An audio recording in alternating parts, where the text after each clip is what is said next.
जय हिंद।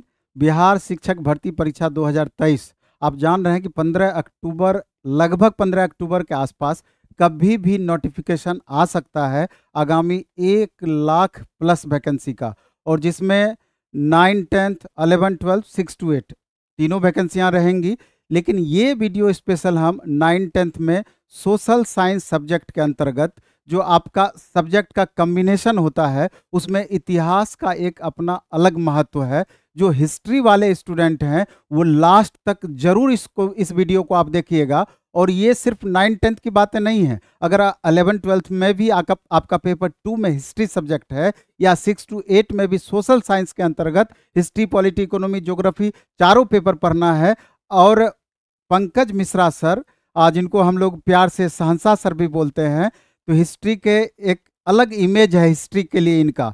और इस वीडियो में सर सिलेबस पर भी चर्चा करेंगे, स्पेशली 9, 10th के सिलेबस पर, और थोड़ा सा बताएंगे कि किस अंदाज में हिस्ट्री आप पर हैं, कि कितना सरल आपको लगने लगेगा और इतने कम समय में कैसे इतने बेहतर तैयारी हिस्ट्री का हो जाएगा, आपको पता भी नहीं चलेगा। तो हम चाहते हैं कि बहुत समय आपका ना बर्बाद करते हुए पंकज सर डायरेक्ट पहले सिलेबस पर चर्चा करें, और उसके बाद संबंधित कोई भी टॉपिक उठा करके किस तरह से सर के पढ़ाने का तरीका है, समझाने का तरीका है, उससे जरूर आप अवगत हो जाएं। क्योंकि 19 तारीख से सर का स्पेशल बैच 9, 10th के लिए हिस्ट्री सब्जेक्ट का आ रहा है। तो एक तरीके से ये डेमो भी इसको मान सकते हैं सर।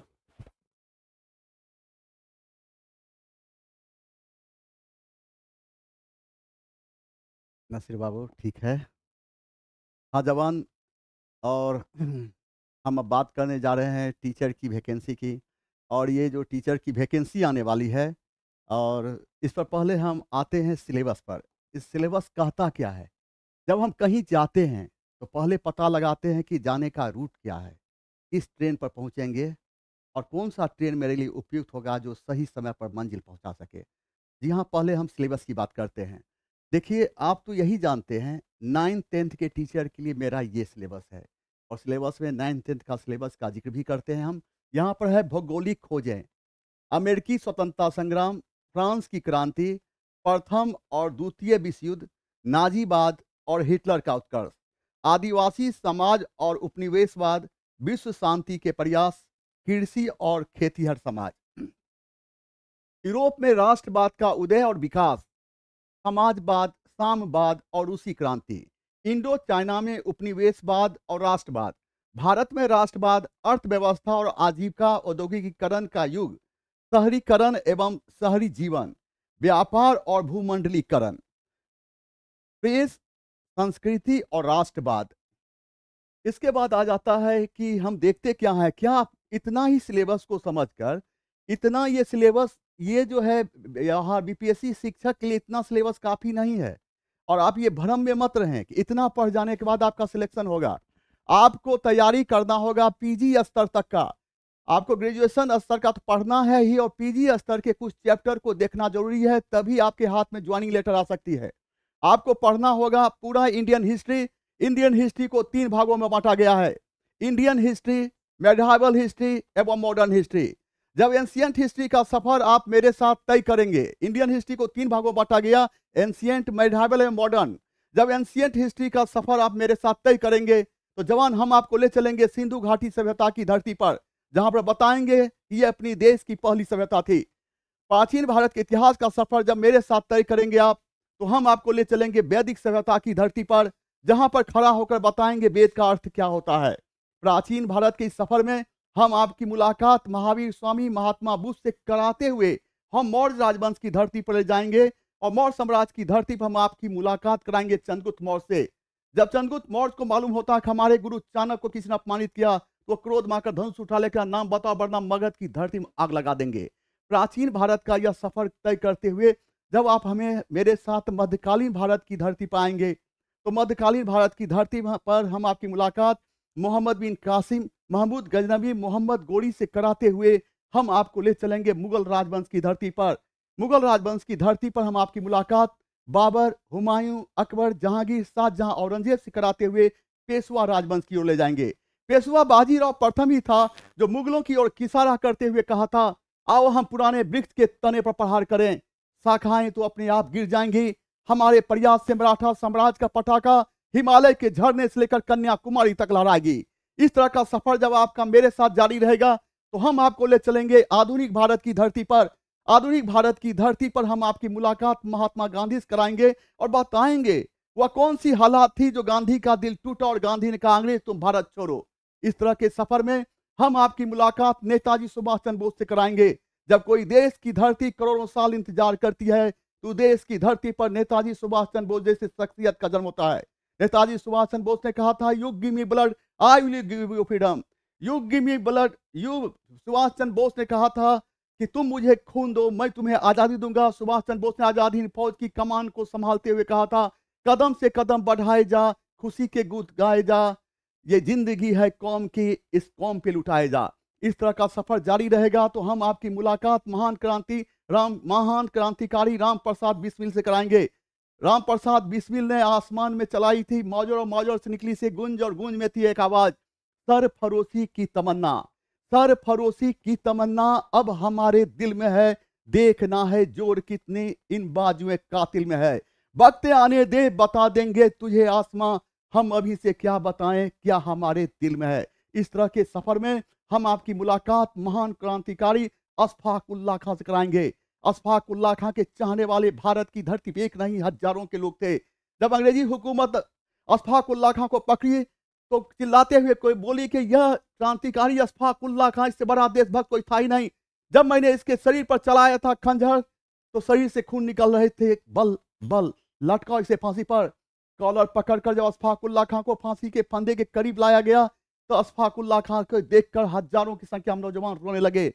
अशफाक उल्लाह खां ने कहा था, ए मेरे वीर जवानों, हमारी जिंदगी की अंतिम विदाई आंसू से नहीं मुस्कुरा कर करो। यह कहकर अशफाक उल्लाह खां ने फांसी के फंदे को चूमा और अंग्रेजी सरकार को ललकारते हुए कहा था, दरो दीवार पे हसरत की नजर करते हैं, दरो दीवार पे हसरत की नजर करते हैं, खुश रहो ए अहले वतन, अब हम तो सफर करते हैं। मेरे जवान, इतिहास के इस बारिश में होगी इतिहास की बारिश, जिसमें भीगेंगे आप, भीगेंगे हम, देखेगी सारी दुनिया। हमारी बात पर यकीन नहीं, यहाँ की इमारत से पूछो, यहाँ की वादियों से पूछो, यहाँ की फिजाओं से पूछो, जहां भी टच करोगे एक ही नाम निकलेगा, शहंशाह, शहंशाह, शहंशाह। इतिहास के क्रम में हम आपके पास एक नमूना प्रस्तुत करते हैं। आपसे प्रश्न कैसे पूछे जाएंगे और इस चैप्टर में लेकर हम आए हैं रजिया सुल्तान, क्योंकि कई बार हमसे मांग किया गया सर रजिया सुल्तान पर एक वीडियो प्रस्तुत किया जाए। आपसे प्रश्न किया जाएगा रजिया सुल्तान से कि आप देखिए कि मध्यकालीन भारतीय इतिहास की पहली महिला कौन थी जो दिल्ली की गद्दी पर बैठी थी। आपसे इस तरह के प्रश्न पूछे जा सकते हैं। आपसे यह भी प्रश्न पूछा जाएगा रजिया किसकी पुत्री थी, तो आपसे यह भी प्रश्न पूछा जाएगा रजिया ने अमीर अखूर के पद पर किसे नियुक्त की थी, तो आपसे यह भी प्रश्न पूछा जाएगा तुर्क सरदारों ने याकूत की हत्या करके रजिया को कहां पर कैद करके रखा था। इतिहास के इस प्रश्न में आपसे यह भी पूछा जाएगा रजिया की शादी किसके साथ हुई थी, रजिया एवं तुनिया दोनों ने मिलकर कहां पर आक्रमण किया था, रजिया का मकबरा कहां पर स्थित है, रजिया का शासनकाल क्या माना जाता है, रजिया के पतन का मुख्य कारण क्या था। इस तरह के कई प्रश्न आपके सामने आपसे पूछे जाएंगे और इस तरह के प्रश्न में अगर एक भी प्रश्न गलत कर देते हैं तो आप हो जाएंगे आउट ऑफ रेस। जहां तक रजिया की बात है तो रजिया पर हम एक अपना छोटा सा लेक्चर प्रस्तुत कर रहे हैं। बात यह है कि इल्तुतमिश 1231 ईस्वी में ग्वालियर अभियान पर जा रहा था। इल्तुतमिश 1231 ईस्वी में ग्वालियर अभियान पर जा रहा था तो उसके सामने एक समस्या उभर कर आई, राजा के नहीं रहने पर शासन कौन देखेगा। लोगों ने कहा शासन कौन देखेगा, आपका बेटा देखेगा। इल्तुतमिश से कहा था मेरे बेटे में कोई इतना योग्य नहीं है जो शासन देख सके, हमें एक पर ही भरोसा है, हमारी बेटी रजिया है। इस प्रकार इल्तुतमिश 1231 ईस्वी में ग्वालियर अभियान पर जाने से पहले शासन की देखरेख का भार रजिया को सौंपा। जब इल्तुतमिश ग्वालियर अभियान से लौटा तो देखता है कि ये अंधेरी शाम धीरे धीरे धीरे अंधेरी रात में तब्दील हो रही थी, तो आसमान करक रही थी, रिमझिम रिमझिम बारिश हो रही थी, काली रात शोर मचा रही थी, तन्हाइयां खामोशी से सितारों कुछ कहने जा रही थी। हर एक चौक चौराहे पर लोग खुदा से प्रार्थना कर रहे थे। इल्तुतमिश को लगा कि रजिया क्या कर दी है, कि सारे लोग खुदा से प्रार्थना कर रहे हैं। इल्तुतमिश भेष बदलकर अपने साम्राज्य का दौरा किया, तो देखता है कि हर लोग यही कर रहे हैं कि काश रजिया लड़का होती। इतने दिनों के शासन काल में जो काम इल्तुतमिश नहीं कर पाया, वह रजिया कर दिखाई। इल्तुतमिश अपनी बेटी की प्रशंसा से इतना खुश हुआ कि अपने दरबार में सुबह होकर दरबार लगाया और घोषणा किया कि मेरे मरने के बाद गद्दी पर हमारी बेटी रजिया बैठेगी। लेकिन इल्तुतमिश के मरने के बाद रजिया को गद्दी पर नहीं बैठाया गया। इल्तुतमिश के एक बेटे को गद्दी बैठाया गया, जिसका नाम था रुकनुद्दीन फिरोज। रुकनुद्दीन फिरोज एक विलासी राजा साबित हुआ और वह रजिया को बुला लेता था, कहता था मेरी बहना इधर आओ, बैठो बहना। रजिया बैठती थी और कहती थी हाँ भाईजान। उसके बाद रुकनुद्दीन फिरोज कहता था बहना हम तुम्हारा केस नोचेंगे, करके केस नोच लेता था। रजिया चीखने लग जाती थी। इतना ही नहीं, रुकनुद्दीन फिरोज लोहा को गर्म कर देता था, कहता देखो बहना लाल हो गया। रजिया कहती थी हाँ अब हम तुमको दागेंगे, यह कहकर दाग देता था। एक दिन की बात है कि एक विद्रोह को दबाने के लिए रुकनुद्दीन फिरोज दिल्ली से बाहर गया था। शुक्रवार के दिन दिल्ली की सरजमी पर लोग नमाज अदा कर रहे थे। रजिया लाल रंग की साड़ी पहनकर लोगों के पास चली गई और सारे लोगों ने कहा कि बेटी लाल रंग की साड़ी पहनकर क्यों आई? क्योंकि उस समय लाल रंग न्याय का प्रतीक था। किसी को अगर किसी से न्याय चाहिए तो उस समय लोग लाल रंग का कपड़ा पहनकर सामने आ जाते थे। रजिया बोली कि सारे लोगों ने पूछा बेटी तुम्हें किस तरह का न्याय चाहिए? रजिया बोली कि हमारे पिताजी ने हमें अपना उत्तराधिकारी नियुक्त किया था और आप सभी ने स्वीकार भी किया, लेकिन उनके मरने के बाद उनकी आखिरी इच्छा का पालन नहीं किया गया। मेरा सौतेला भाई शासन चला रहा है, क्या आप लोग खुश हैं? सभी ने कहा कोई खुश नहीं है। रजिया रोते हुए बोले कि यहाँ पर जितने भी लोग हैं हमसे बड़े हैं या हमसे उम्र में छोटे हैं, अपनों के सामने शर्म कैसे? लीजिए मैं अपने सर पर से दुपट्टा हटाइए, देखिए मेरे बाल को कैसे नोच लिया है, देखिए मेरे हाथ को किस तरह से दाग कर मारा है। यह कहकर रजिया रोने लगी। जब रजिया रोने लगी, रजिया को रोते हुए देखकर दिल्ली की सारी जनता रोने लगी। इस प्रकार रजिया दिल्ली की जनता का विश्वास जीतकर दिल्ली की गद्दी पर बैठ गई। जब रुकनुद्दीन फिरोज विद्रोह को दबाकर अपने सिंहासन की ओर बढ़ा, तो देखता है कि सिंहासन पर रजिया बैठी हुई है। रुकनुद्दीन फिरोज चिल्लाने लगा रजिया रजिया रजिया, और रजिया रुकनुद्दीन फिरोज को देखते ही बोली अटैक। इस प्रकार रजिया के इशारे पर रुकनुद्दीन फिरोज को कैद कर दिया गया, बाद में उसकी हत्या कर दी गई। रजिया के गद्दी पर बैठने के बाद एक समस्या उभर कर आई समाज के सामने, एक लड़की लड़का के तरह कैसे काम कर सकती है। रजिया लोगों के इस भ्रम को तोड़ने का प्रयास की। जो काम एक लड़का कर सकता है वह काम एक लड़की भी कर सकती है, लेकिन जो काम एक लड़की कर सकती है वह काम एक लड़का नहीं कर सकता। रजिया लड़के की तरह ड्रेस पहनने लगी, दरबार लगाने लगी, घुड़सवारी करने लगी और शिकार पर जाने लगी। जरा सोचिए 1236 का वह समाज, जब उस समय कोई लड़की पानी पीने के लिए अपना हल्का सा बुल्का उठाती थी तो उसके दामन पर कई आरोप लग जाते थे। ऐसे समय में कोई लड़की लड़का की तरह रहे तो समाज कैसे स्वीकार करे? चारों तरफ रजिया का विरोध होने लगा। रजिया गद्दी पर बैठने के बाद अमीर अखूर के पद पर याकूत को नियुक्त की थी। अमीर अखूर के पद का संबंध अश्वशाला विभाग था, यानी घुड़सवार विभाग था। रजिया अमीर अखूर के पद पर याकूत को नियुक्त की थी। कहा जाता है जब रजिया घोड़ा पर चढ़ती थी तो याकूत अपने हाथों का सहारा देता था। याकूत के हाथ पर रजिया पांव रखकर घोड़े पर चढ़ती थी। इसी को आधार बनाकर कुछ विद्वानों का मानना है शायद रजिया का याकूत के साथ प्रेम था।